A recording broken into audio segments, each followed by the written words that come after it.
Hey guys, today I'm going to make a grilled cheese pizza sandwich on my gas grill. So let's get queuing.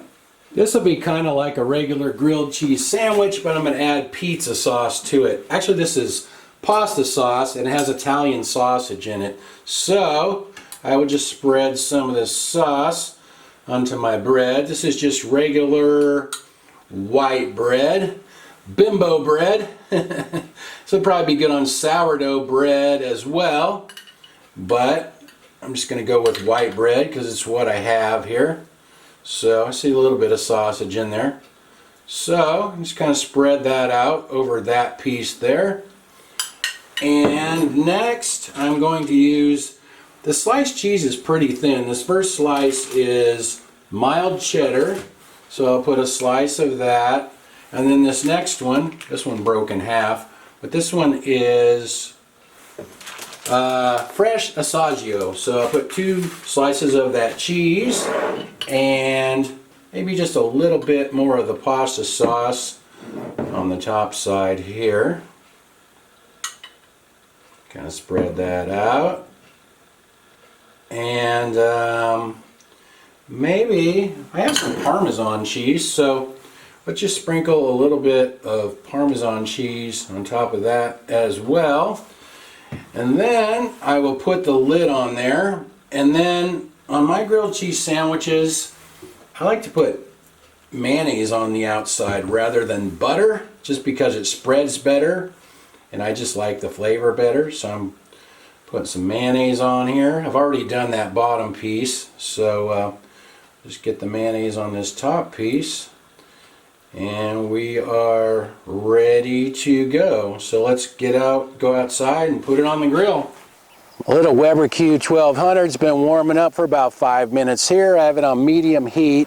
I'm going to start it out on that, and if it starts getting too hot, I'll turn it down to low, but just get it on there. This end of the grill tends to get a little bit warmer, so put it on that end of the grill.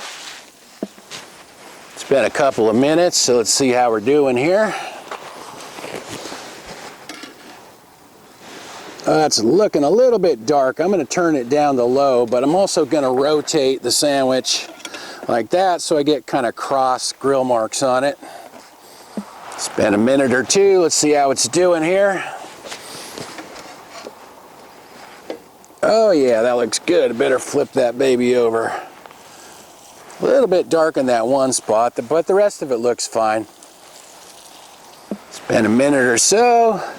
I'll rotate it one last time just to get those cross grill marks on there. Oh yeah, it's not quite as dark. Since I turned it down, that's a little bit better. Okay, we'll let it go for a minute or so like that, and we'll get it off of there. It's been a couple of minutes on that side. Let's see how we're doing. Okay, that looks really nice. I'm gonna get it off of there, see how the cheese looks. Looks like the cheese is melting. Get it off of there. I should have started that out on low heat. It got a little bit dark in a few spots, but that's probably one of the biggest mistakes that people make when they cook grilled cheese, is to try to cook them too hot and fast, and then the outside gets too dark before the cheese melts. So it's just all lessons learned, no big deal. So anyway, looks like the cheese melted and that looks good inside. Let's try a bite.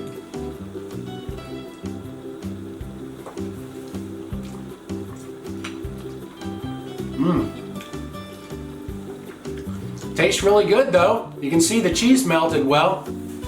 Well, let's see what Annie thinks. Look at that cheese all stuck to my finger, Annie. Look at that.